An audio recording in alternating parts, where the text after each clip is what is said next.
Jane happened to look round. Chapter 54. As soon as they were gone, Elizabeth walked out to recover her spirits, or, in other words, to dwell without interruption on those subjects which must deaden them more. Mr. Darcy's behaviour astonished and vexed her. "Why, if he came only to be silent, grave, and indifferent," said she, "did he come at all?" She could settle it in no way that gave her pleasure. He could be still amiable, still pleasing to my uncle and aunt, when he was in town, and why not to me? If he fears me, why come hither? If he no longer cares for me, why silent? Teasing man. I will think no more about him. Her resolution was for a short time involuntarily kept by the approach of her sister, who joined her with a cheerful look which showed her better satisfied with their visitors than Elizabeth. "Now," said she, "that this first meeting is over, I feel perfectly easy. I know my own strength, and I shall never be embarrassed again by his coming. I am glad he dines here on Tuesday. It will then be publicly seen that on both sides we meet only as common and indifferent acquaintance." "Yes, very indifferent, indeed," said Elizabeth, laughingly. "Oh, Jane! Take care. My dear Lizzie, you cannot think me so weak as to be in danger now. I think you are in very great danger of making him as much in love with you as ever." They did not see the gentleman again till Tuesday, and Mrs. Bennet, in the meanwhile, was giving way to all the happy schemes which the good humour and common politeness of Bingley, in half an hour's visit, had revived. On Tuesday there was a large party assembled at Longbourn, and the two who were most anxiously expected, to the credit of their punctuality as sportsmen, were in very good time. When they repaired to the dining-room, Elizabeth eagerly watched to see whether Bingley would take the place which, in all their former parties, had belonged to him, by her sister. Her prudent mother, occupied by the same ideas, forbore to invite him to sit by herself. On entering the room, he seemed to hesitate, but Jane happened to look round, and happened to smile. It was decided. He placed himself by her. Elizabeth, with a triumphant sensation, looked towards his friend. He bore it with noble indifference, and she would have imagined that Bingley had received his sanction to be happy, had she not seen his eyes likewise turned towards Mr. Darcy, with an expression of half-laughing alarm. His behaviour to her sister was such during dinner-time as showed an admiration of her, which, though more guarded than formerly, persuaded Elizabeth that, if left wholly to himself, Jane's happiness, and his own, would be speedily secured. Though she dared not depend upon the consequence, she yet received pleasure from observing his behaviour. It gave her all the animation that her spirits could boast, for she was in no cheerful humour. Mr. Darcy was almost as far from her as the table could divide them. He was on one side of her mother. She knew how little such a situation would give pleasure to either, or make either appear to advantage. She was not near enough to hear any of their discourse, but she could see how seldom they spoke to each other, and how formal and cold was their manner whenever they did. Her mother's ungraciousness made the sense of what they owed him more painful to Elizabeth's mind, and she would, at times, have given anything to be privileged to tell him that his kindness was neither unknown nor unfelt by the whole of the family. She was in hopes that the evening would afford some opportunity of bringing them together, that the whole of the visit would not pass away without enabling them to enter into something more of conversation than the mere ceremonious salutation attending his entrance. Anxious and uneasy, the period which passed in the drawing-room before the gentleman came was wearisome and dull to a degree that almost made her uncivil. She looked forward to their entrance as the point on which all her chance of pleasure for the evening must depend. "If he does not come to me, then," said she, "I shall give him up for ever." The gentleman came, and she thought he looked as if he would have answered her hopes, but, alas! The ladies had crowded round the table, where Miss Bennet was making tea, and Elizabeth pouring out the coffee, in so close a confederacy that there was not a single vacancy near her which would admit of a chair. And on the gentleman's approaching, one of the girls moved closer to her than ever, and said, in a whisper, "The men shan't come and part us, I am determined." "We want none of them, do we?" Darcy had walked away to another part of the room. She followed him with her eyes, envied everyone to whom he spoke, had scarcely patience enough to help anybody to coffee, and then was enraged against herself for being so silly. A man who has once been refused. How could I ever be foolish enough to expect a renewal of his love? Is there one among the sex who would not protest against such a weakness as a second proposal to the same woman? There is no indignity so abhorrent to their feelings. She was a little revived, however, by his bringing back his coffee cup himself, and she seized the opportunity of saying, "Is your sister at Pemberley still?" "Yes, she will remain there till Christmas." "And quite alone? Have all her friends left her?" "Mrs. Annesley is with her. The others have been gone on to Scarborough these 3 weeks." She could think of nothing more to say, but if he wished to converse with her, he might have better success. He stood by her, however, for some minutes, in silence, and, at last, on the young lady's whispering to Elizabeth again, he walked away. When the tea-things were removed, and the card-tables placed, the ladies all rose, and Elizabeth was then hoping to be soon joined by him, when all her views were overthrown, by seeing him fall a victim to her mother's rapacity for whist-players, and in a few moments after seated with the rest of the party. She now lost every expectation of pleasure. They were confined for the evening at different tables, and she had nothing to hope, but that his eyes were so often turned towards her side of the room, as to make him play as unsuccessfully as herself. Mrs. Bennet had designed to keep the 2 Netherfield gentlemen to supper, but their carriage was, unluckily, ordered before any of the others, and she had no opportunity of detaining them. "Well, girls," said she, as soon as they were left to themselves, "what say you to the day? I think everything has passed off uncommonly well, I assure you.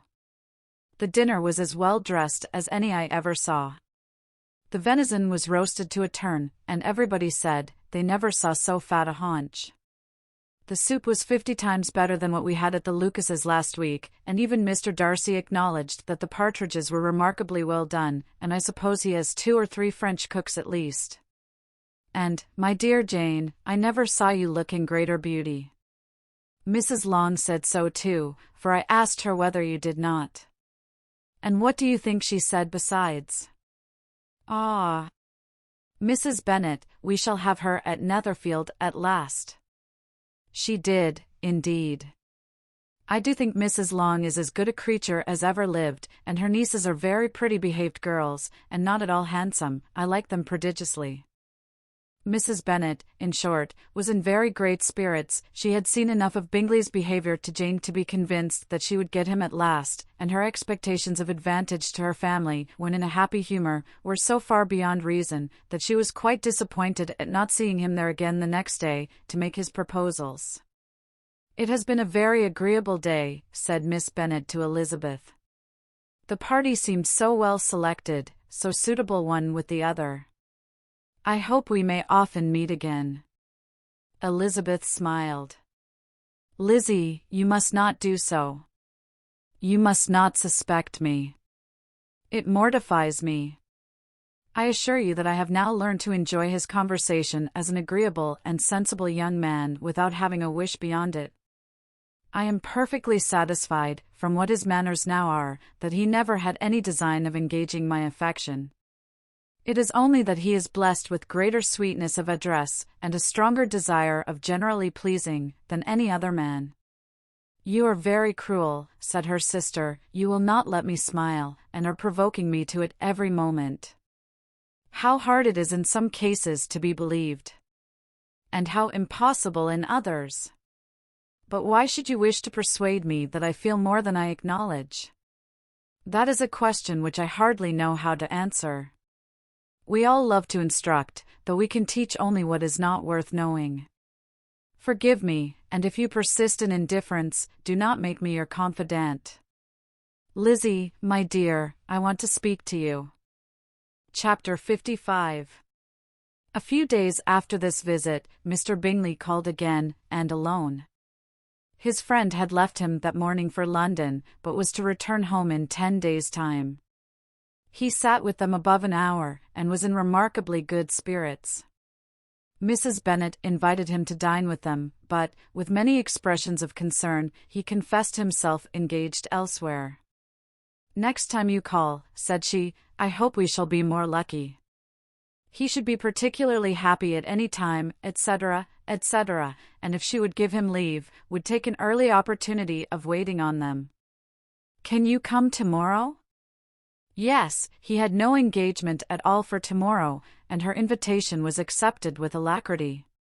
He came, and in such very good time, that the ladies were none of them dressed. In ran Mrs. Bennet to her daughter's room, in her dressing gown, and with her hair half finished, crying out, "My dear Jane, make haste and hurry down. He is come, Mr. Bingley is come. He is, indeed. Make haste, make haste. Here, Sarah, come to Miss Bennet this moment, and help her on with her gown. Never mind Miss Lizzie's hair." "We will be down as soon as we can," said Jane, "but I dare say Kitty is forwarder than either of us, for she went upstairs half an hour ago." "Oh! Hang Kitty! What has she to do with it? Come, be quick, be quick. Where is your sash, my dear?" But when her mother was gone, Jane would not be prevailed on to go down without one of her sisters.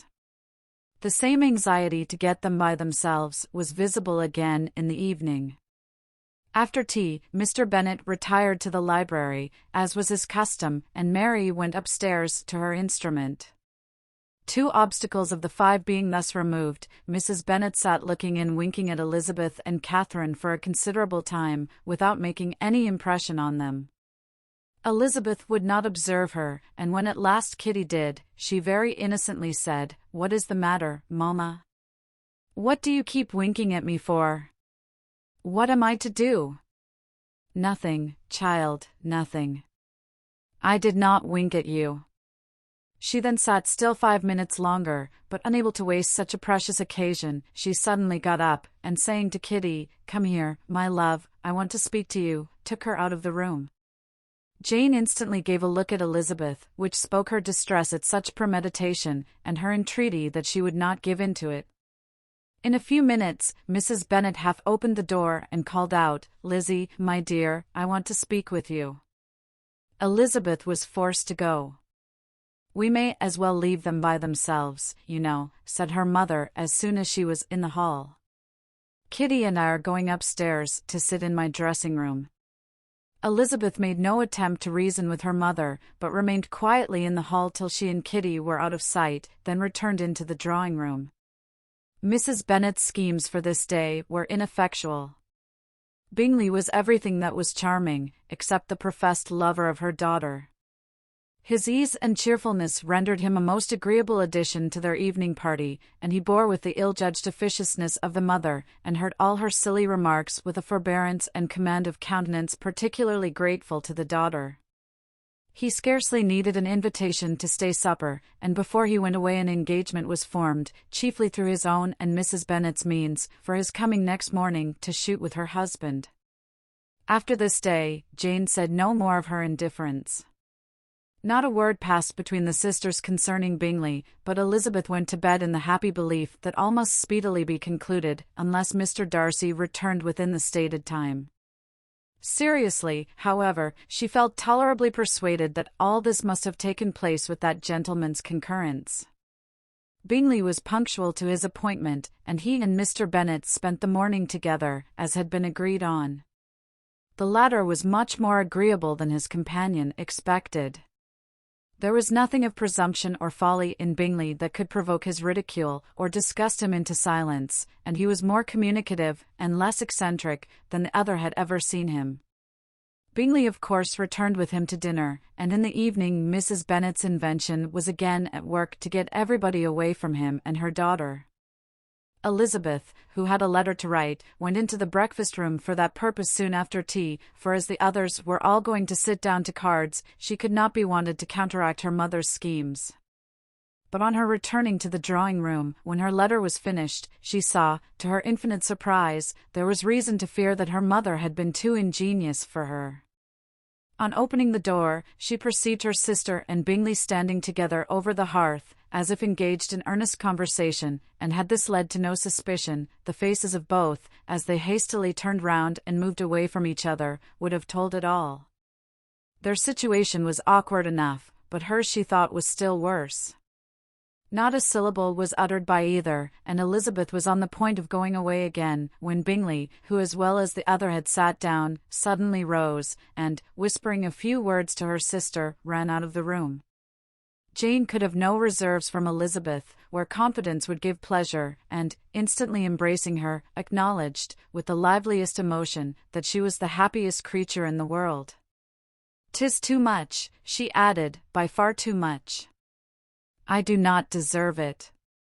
Oh, why is not everybody as happy?" Elizabeth's congratulations were given with a sincerity, a warmth, a delight, which words could but poorly express. Every sentence of kindness was a fresh source of happiness to Jane. But she would not allow herself to stay with her sister, or say half that remained to be said, for the present. "I must go instantly to my mother," she cried. "I would not on any account trifle with her affectionate solicitude, or allow her to hear it from anyone but myself. He is gone to my father already. Oh, Lizzie, to know that what I have to relate will give such pleasure to all my dear family. How shall I bear so much happiness?" She then hastened away to her mother, who had purposely broken up the card party, and was sitting upstairs with Kitty.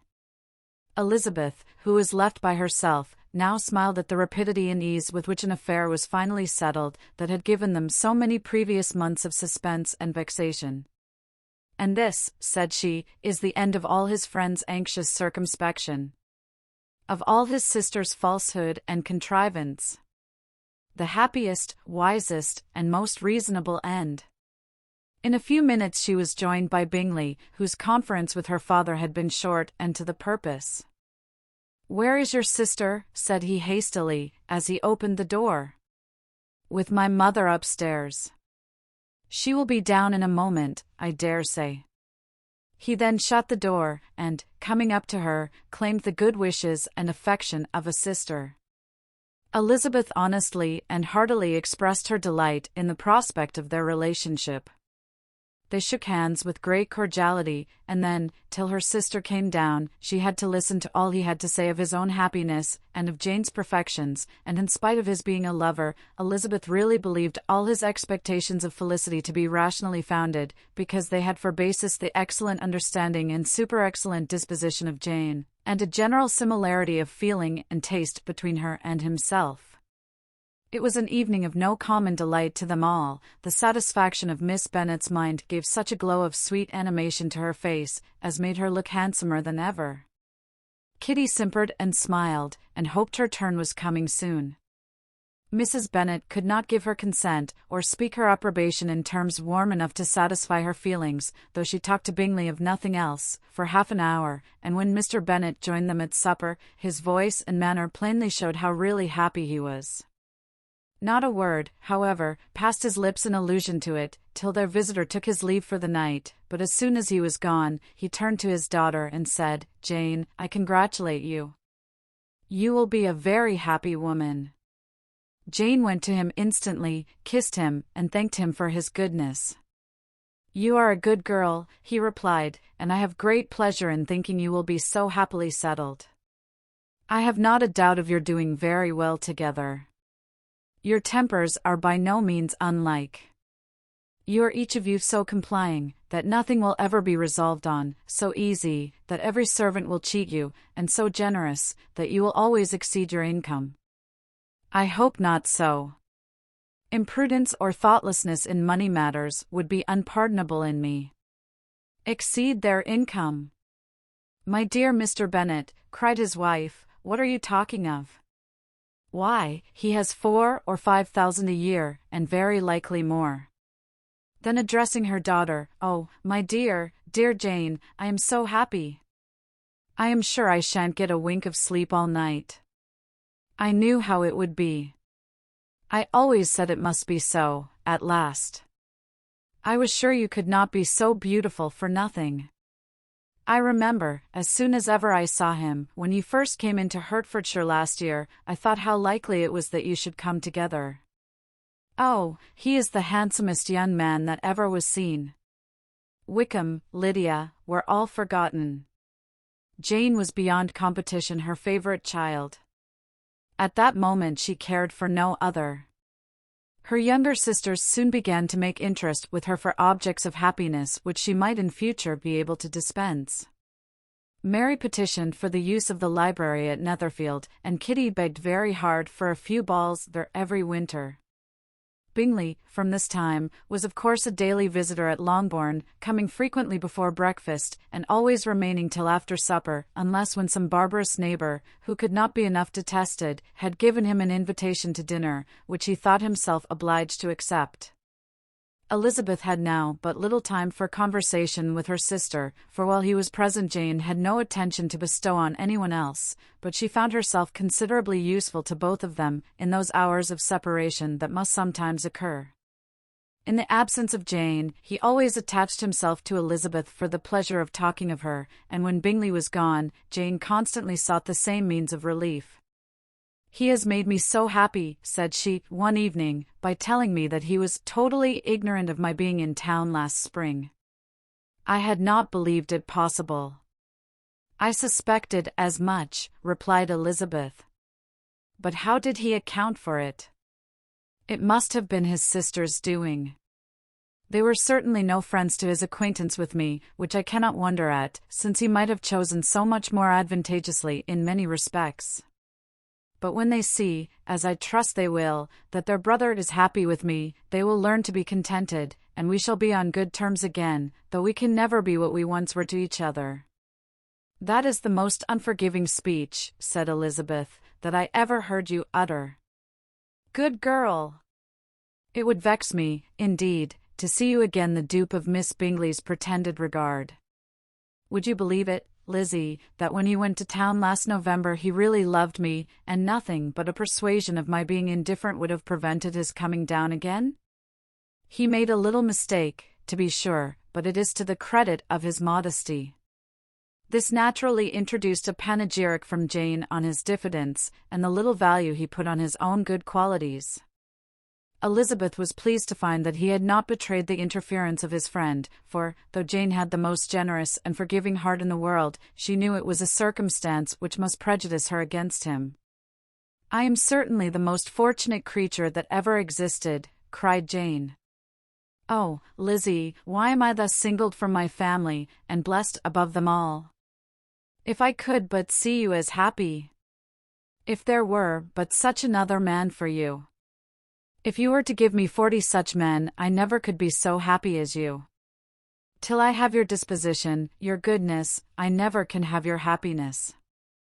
No, no, let me shift for myself, and, perhaps, if I have very good luck, I may meet with another Mr. Collins in time." The situation of affairs in the Longbourn family could not be long a secret.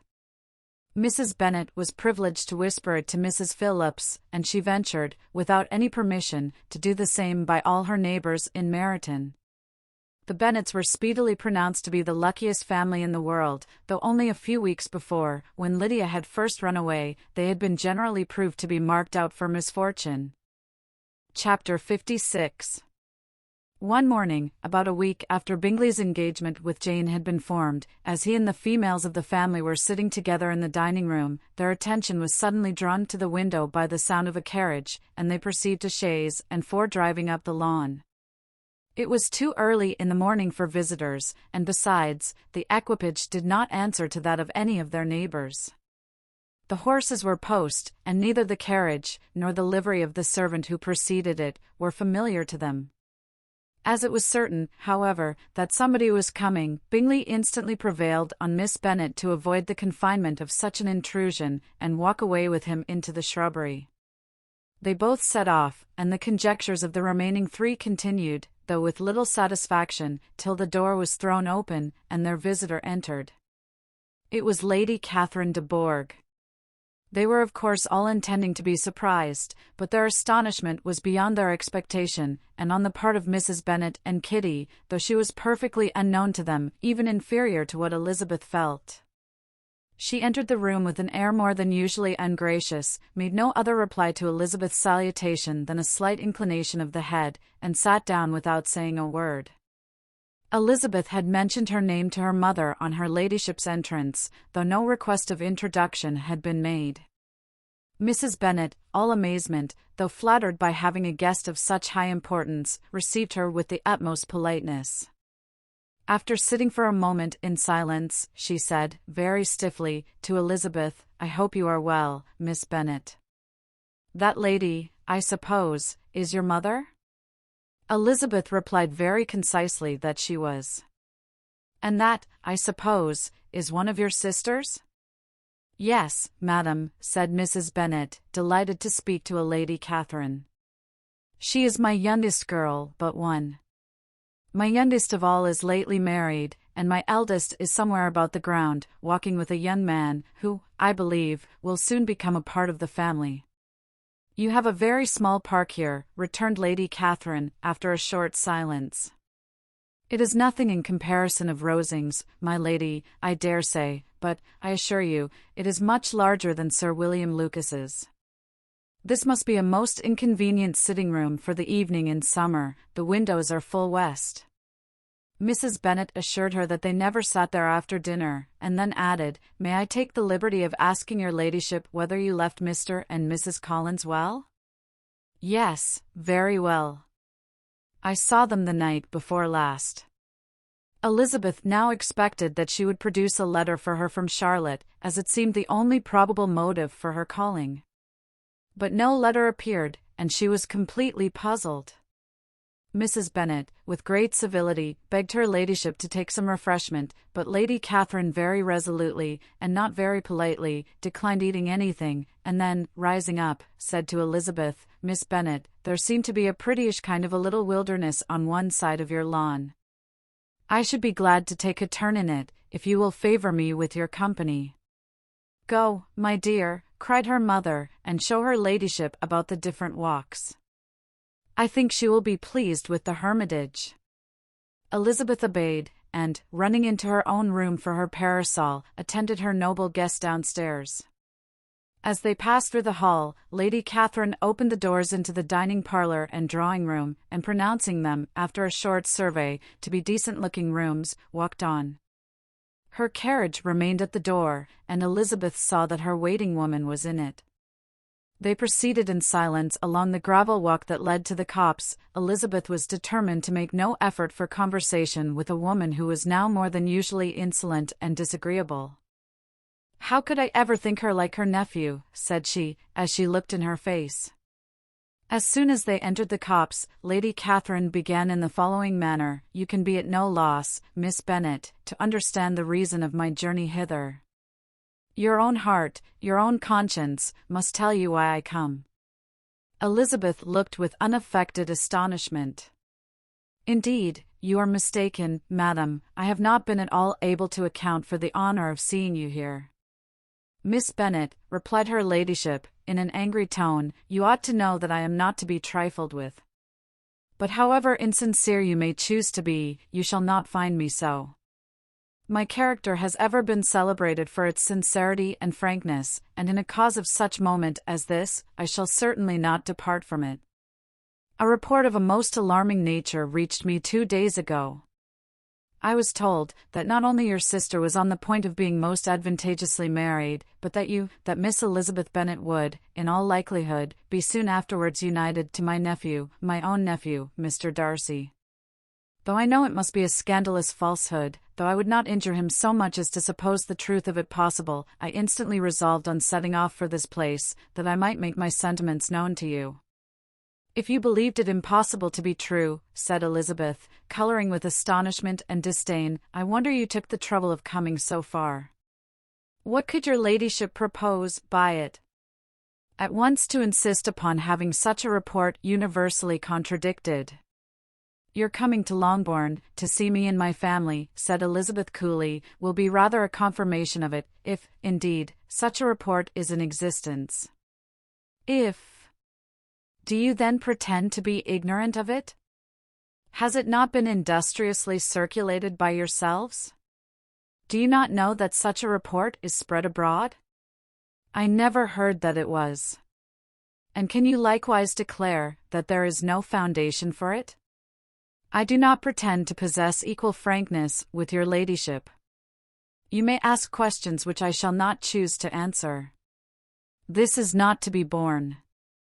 Miss Bennet, I insist on being satisfied.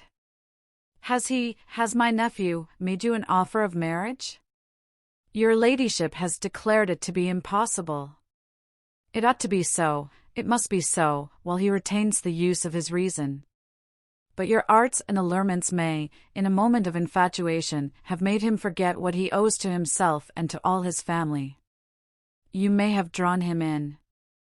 If I have, I shall be the last person to confess it. Miss Bennet, do you know who I am?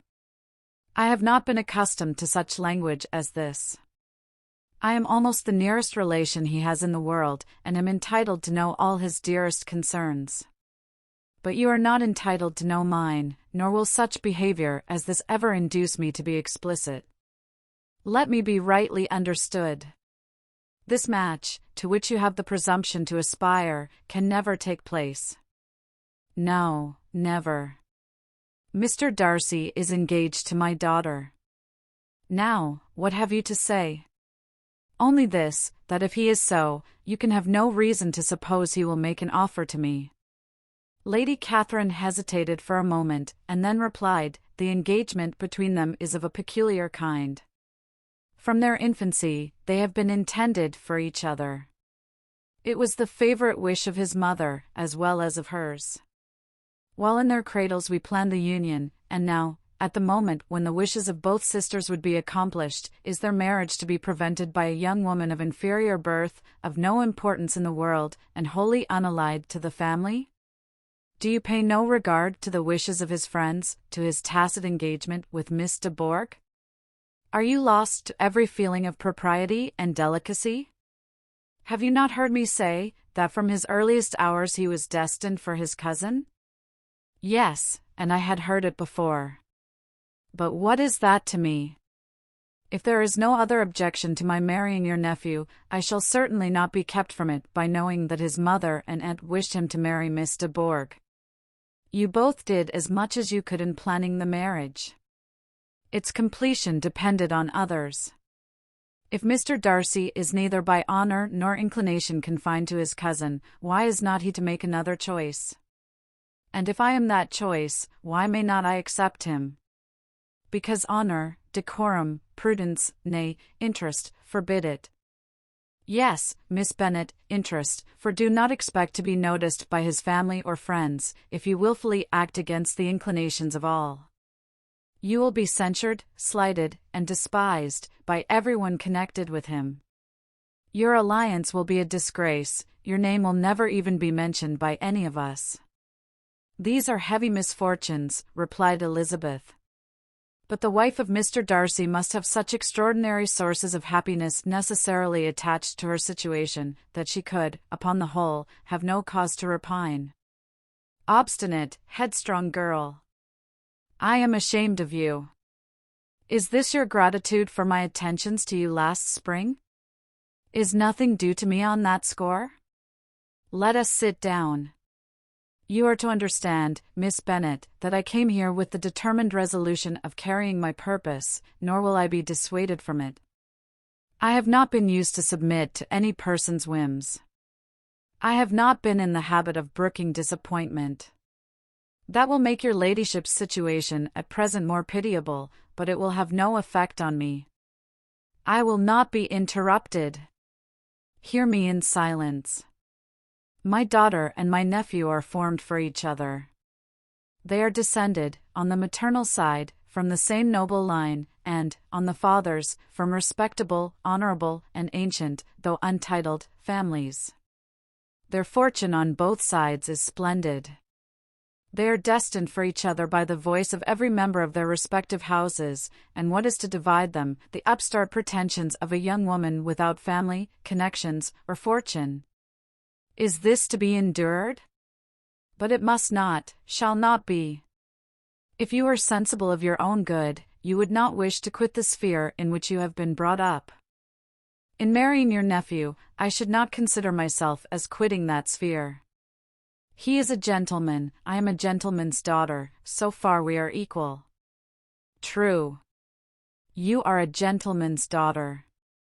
But what was your mother? Who are your uncles and aunts?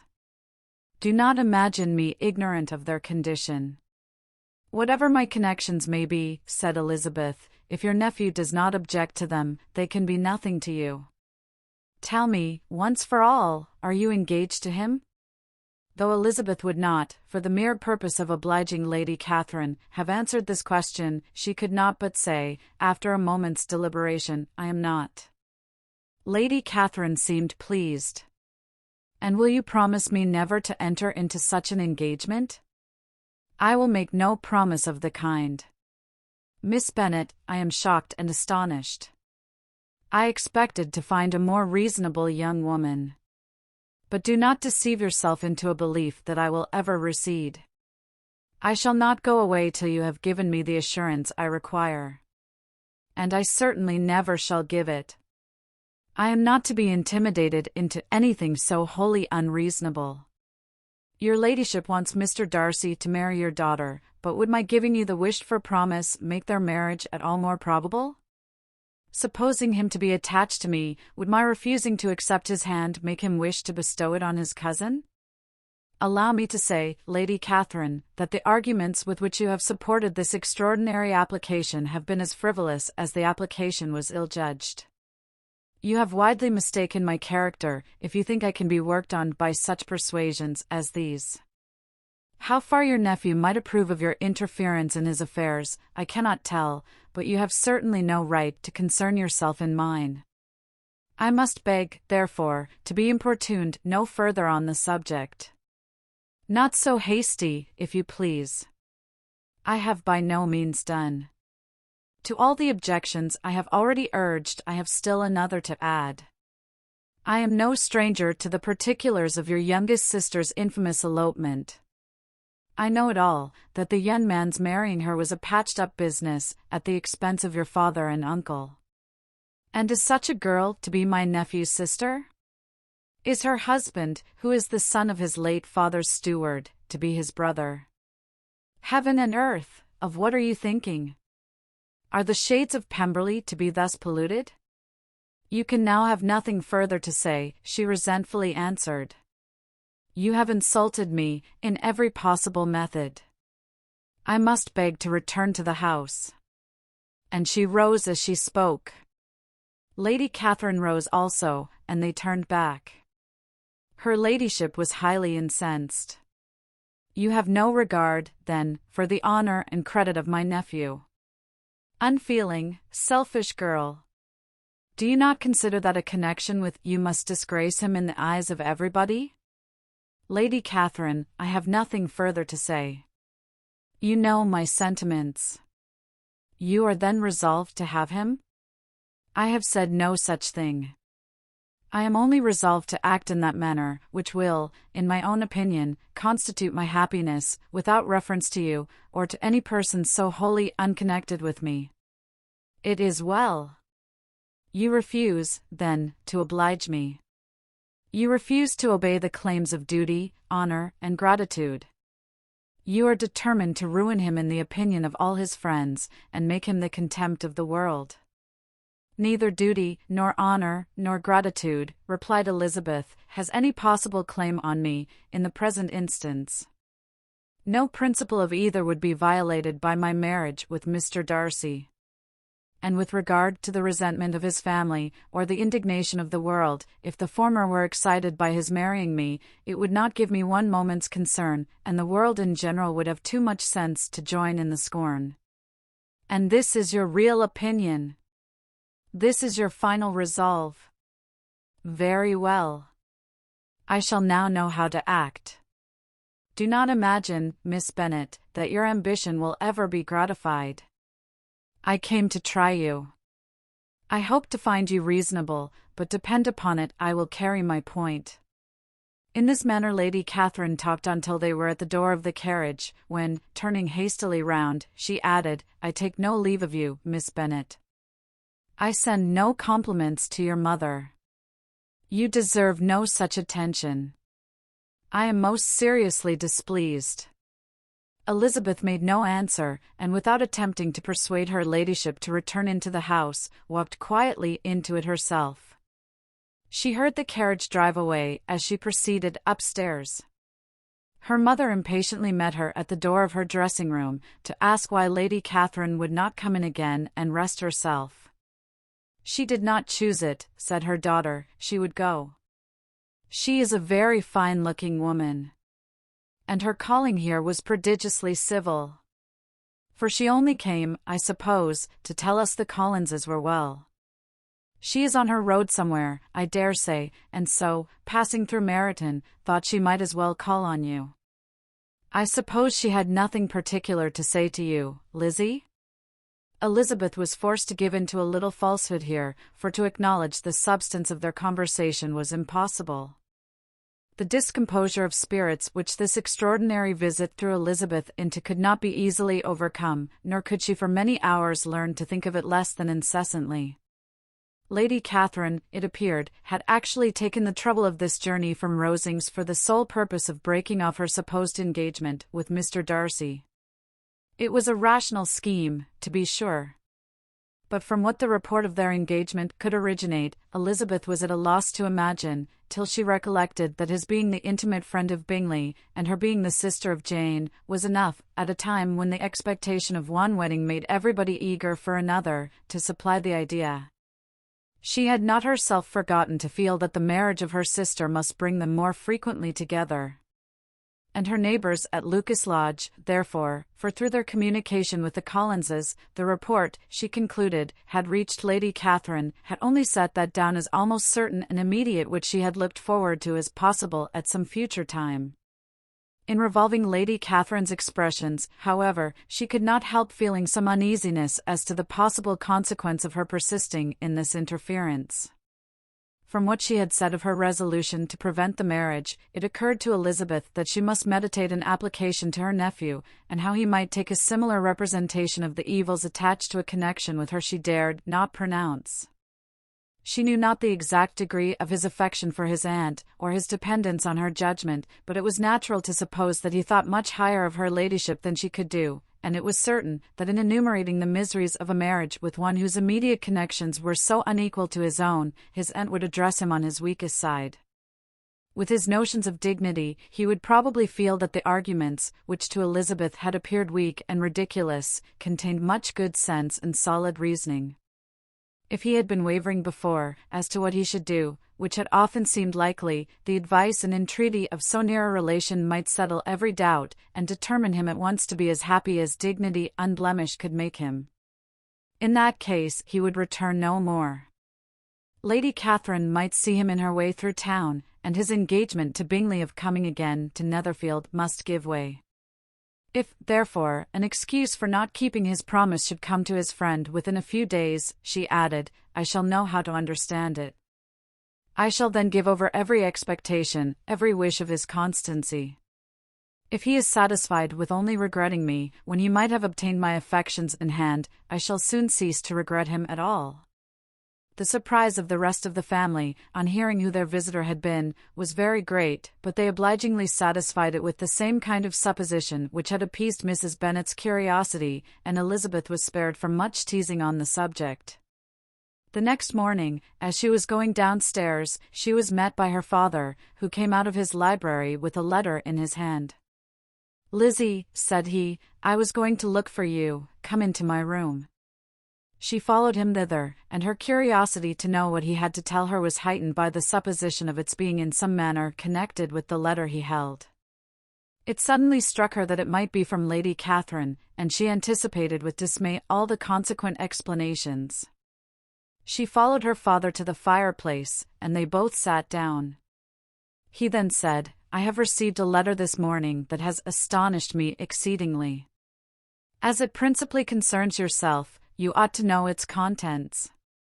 I did not know before that I had 2 daughters on the brink of matrimony. Let me congratulate you on a very important conquest. The color now rushed into Elizabeth's cheeks in the instantaneous conviction of its being a letter from the nephew, instead of the aunt, and she was undetermined whether most to be pleased that he explained himself at all, or offended that his letter was not rather addressed to herself, when her father continued, "You look conscious. Young ladies have great penetration in such matters as these, but I think I may defy even your sagacity to discover the name of your admirer. This letter is from Mr. Collins." From Mr. Collins. And what can he have to say? Something very much to the purpose, of course. He begins with congratulations on the approaching nuptials of my eldest daughter, of which, it seems, he has been told by some of the good-natured, gossiping Lucases. I shall not sport with your impatience by reading what he says on that point. What relates to yourself is as follows: having thus offered you the sincere congratulations of Mrs. Collins and myself on this happy event, let me now add a short hint on the subject of another, of which we have been advertised by the same authority. Your daughter Elizabeth, it is presumed, will not long bear the name of Bennet, after her eldest sister has resigned it, and the chosen partner of her fate may be reasonably looked up to as one of the most illustrious personages in this land. Can you possibly guess, Lizzie, who is meant by this? This young gentleman is blessed, in a peculiar way, with everything the heart of mortal can most desire: splendid property, noble kindred, and extensive patronage.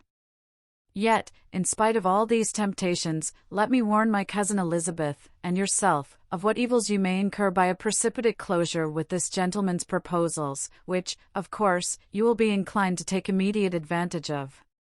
Have you any idea, Lizzie, who this gentleman is? But now it comes out. My motive for cautioning you is as follows: we have reason to imagine that his aunt, Lady Catherine de Bourgh, does not look on the match with a friendly eye. Mr. Darcy, you see, is the man. Now, Lizzie, I think I have surprised you. Could he, or the Lucases, have pitched on any man, within the circle of our acquaintance, whose name would have given the line more effectually to what they related? Mr. Darcy, who never looks at any woman but to see a blemish, and who probably never looked at you in his life. It is admirable. Elizabeth tried to join in her father's pleasantry, but could only force one most reluctant smile. Never had his wit been directed in a manner so little agreeable to her. Are you not diverted? Oh, yes. Pray read on. After mentioning the likelihood of this marriage to her ladyship last night, she immediately, with her usual condescension, expressed what she felt on the occasion, when it became apparent that, on the score of some family objections on the part of my cousin, she would never give her consent to what she termed so disgraceful a match. I thought it my duty to give the speediest intelligence of this to my cousin, that she and her noble admirer may be aware of what they are about, and not run hastily into a marriage which has not been properly sanctioned. Mr. Collins, moreover, adds, I am truly rejoiced that my cousin Lydia's sad business has been so well hushed up, and am only concerned that their living together before the marriage took place should be so generally known.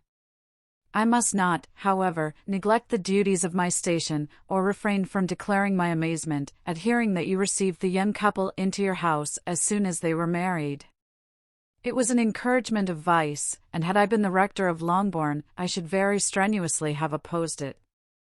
You ought certainly to forgive them as a Christian, but never to admit them in your sight, or allow their names to be mentioned in your hearing. That is his notion of Christian forgiveness. The rest of his letter is only about his dear Charlotte's situation, and his expectation of a young olive branch. But, Lizzie, you look as if you did not enjoy it. You are not going to be missish, I hope, and pretend to be affronted at an idle report. For what do we live, but to make sport for our neighbors, and laugh at them in our turn? Oh, cried Elizabeth, I am exceedingly diverted. But it is so strange. Yes, that is what makes it amusing. Had they fixed on any other man it would have been nothing, but his perfect indifference and your pointed dislike make it so delightfully absurd. Much as I abominate writing, I would not give up Mr. Collins's correspondence for any consideration. Nay, when I read a letter of his, I cannot help giving him the preference even over Wickham, much as I value the impudence and hypocrisy of my son-in-law. And pray, Lizzie, what said Lady Catherine about this report? Did she call to refuse her consent? To this question his daughter replied only with a laugh, and as it had been asked without the least suspicion, she was not distressed by his repeating it. Elizabeth had never been more at a loss to make her feelings appear what they were not. It was necessary to laugh when she would rather have cried. Her father had most cruelly mortified her by what he said of Mr. Darcy's indifference, and she could do nothing but wonder at such a want of penetration, or fear that, perhaps, instead of his seeing too little, she might have fancied too much. The efforts of his aunt. Chapter 58. Instead of receiving any such letter of excuse from his friend, as Elizabeth half expected Mr. Bingley to do, he was able to bring Darcy with him to Longbourn before many days had passed after Lady Catherine's visit. The gentleman arrived early, and, before Mrs. Bennet had time to tell him of their having seen his aunt, of which her daughter sat in momentary dread, Bingley, who wanted to be alone with Jane, proposed their all walking out. It was agreed to. Mrs. Bennet was not in the habit of walking, Mary could never spare time, but the remaining 5 set off together. Bingley and Jane, however, soon allowed the others to outstrip them. They lagged behind, while Elizabeth, Kitty, and Darcy were to entertain each other. Very little was said by either. Kitty was too much afraid of him to talk, Elizabeth was secretly forming a desperate resolution, and, perhaps, he might be doing the same. They walked towards the Lucases, because Kitty wished to call upon Maria, and as Elizabeth saw no occasion for making it a general concern, when Kitty left them she went boldly on with him alone. Now is the moment for her resolution to be executed, and while her courage was high, she immediately said, "Mr. Darcy, I am a very selfish creature, and for the sake of giving relief to my own feelings care not how much I may be wounding yours. I can no longer help thanking you for your unexampled kindness to my poor sister. Ever since I have known it, I have been most anxious to acknowledge to you how gratefully I feel it. Were it known to the rest of my family, I should not have merely my own gratitude to express." "I am sorry, exceedingly sorry," replied Darcy, in a tone of surprise and emotion, "that you have ever been informed of what may, in a mistaken light, have given you uneasiness. I did not think Mrs. Gardiner was so little to be trusted. You must not blame my aunt. Lydia's thoughtlessness first betrayed to me that you had been concerned in the matter, and, of course, I could not rest till I knew the particulars. Let me thank you again and again, in the name of all my family, for that generous compassion which induced you to take so much trouble and bear so many mortifications, for the sake of discovering them." "If you will thank me," he replied, "let it be for yourself alone. That the wish of giving happiness to you might add force to the other inducements which led me on, I shall not attempt to deny. But your family owe me nothing. Much as I respect them, I believe I thought only of you." Elizabeth was too much embarrassed to say a word. After a short pause, her companion added, "You are too generous to trifle with me. If your feelings are still what they were last April, tell me so at once. My affections and wishes are unchanged, but one word from you will silence me on this subject forever." Elizabeth, feeling all the more than common awkwardness and anxiety of his situation, now forced herself to speak, and immediately, though not very fluently, gave him to understand that her sentiments had undergone so material a change since the period to which he alluded, as to make her receive with gratitude and pleasure his present assurances. The happiness which this reply produced was such as he had probably never felt before, and he expressed himself on the occasion as sensibly and as warmly as a man violently in love can be supposed to do. Had Elizabeth been able to encounter his eyes, she might have seen how well the expression of heartfelt delight diffused over his face became him, but though she could not look she could listen, and he told her of feelings which, in proving of what importance she was to him, made his affection every moment more valuable.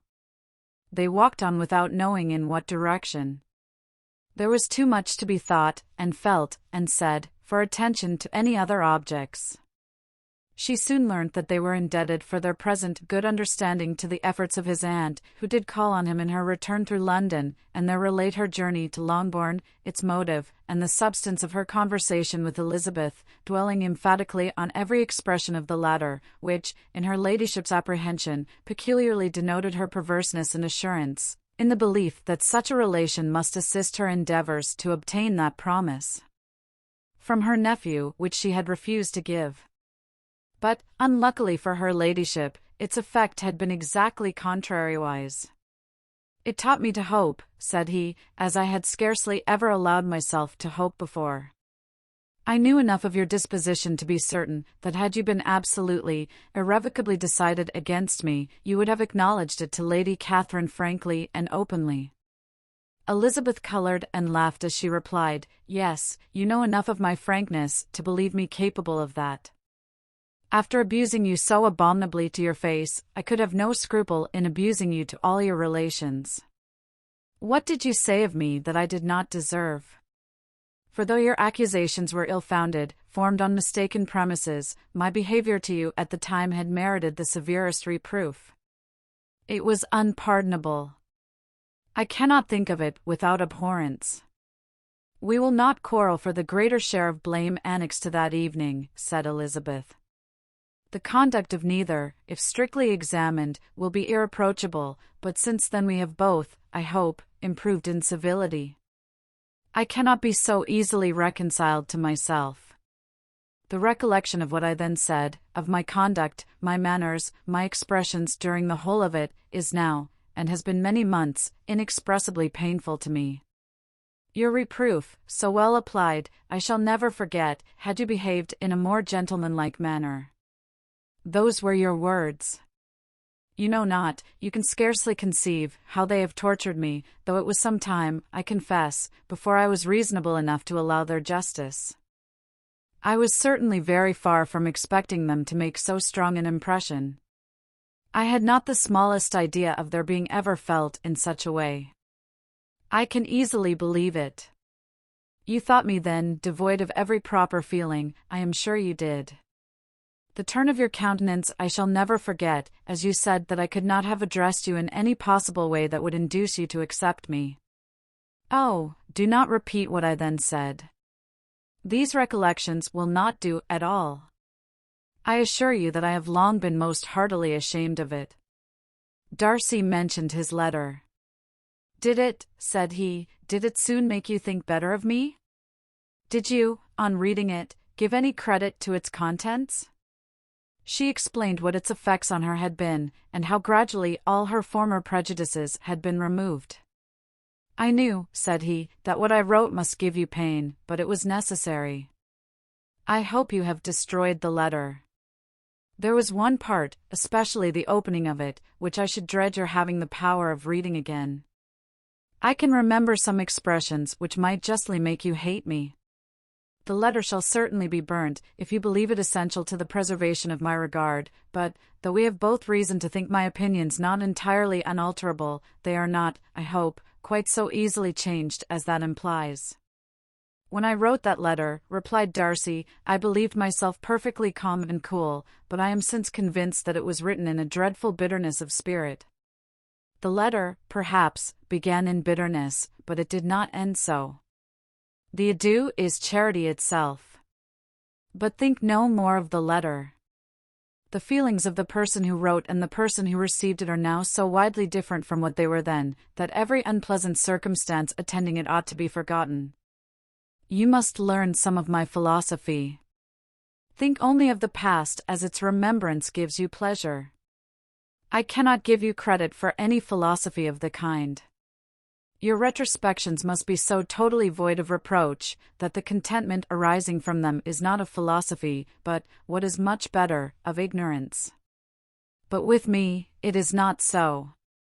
Painful recollections will intrude, which ought not to be repelled. I have been a selfish being all my life, in practice, though not in principle. As a child I was taught what was right, but I was not taught to correct my temper. I was given good principles, but left to follow them in pride and conceit.